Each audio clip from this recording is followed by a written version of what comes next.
এটা ঠাকুরের ইচ্ছেতেই হচ্ছে। আজ থেকে 5-6 বছর আগে এই মূর্তি দুটি প্রতিষ্ঠা করেছিলাম সকলের সহযোগিতায়, এবং কলকাতা পৌর সংস্থা এই মন্দির এবং এই মূর্তি দুটি করে দিয়েছে। পার্ক সংলগ্ন এলাকা, মান্নাদের নামে পার্ক, তার সংলগ্ন এলাকায় মূর্তি দুটি হয়েছে। পাশে স্বামী বিবেকানন্দের জন্মভিটা।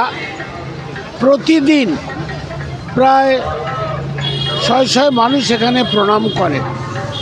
তো আমরা 1 তারিখে কল্পতরু হয়, 1 জানুয়ারি। আমরা জানুয়ারি মাসের প্রথম রবিবারটা নিয়ে এই উৎসবের আয়োজন আমরা সবাই মিলে করি।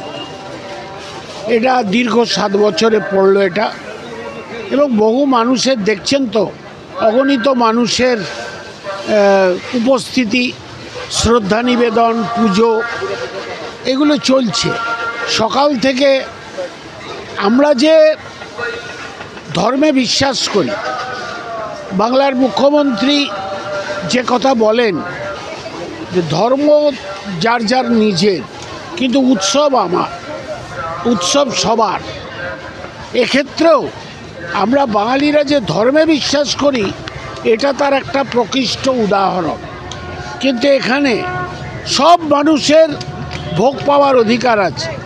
এর পাশে যারা কাজ করছেন এরা মুসলমান সম্প্রদায়, এরাও আজকে আমাদের সঙ্গে পংক্তি ভোজে বসবেন, একসঙ্গে খাবেন।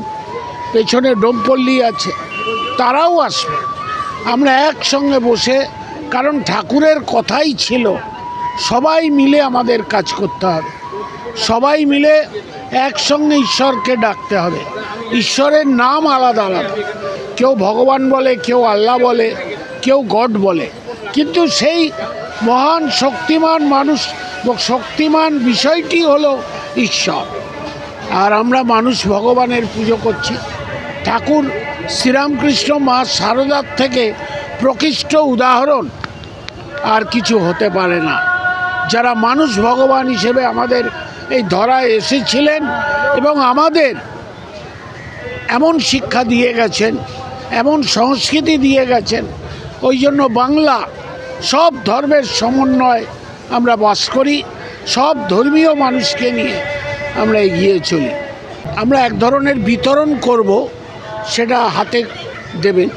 আর ভক্তরা যারা কুপন সংগ্রহ করেছেন, এরকম কয়েক হাজার মানুষ আজকে বসে খাবেন, ভোগ খাবেন।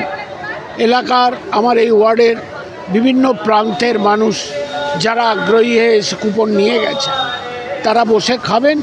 আর আমরা বিতরণও করব, 1000 মানুষের মধ্যে খাদ্য বিতরণও করব। সকালে পুজোর পর এখানে ঠাকুর যেসব জিনিস পছন্দ করতেন, যেমন জিলিপি, খই, বাতাসা, মুড়কি, চিড়ে, নাড়ু, এগুলোও বিলি হয়ে গেল এইমাত্র।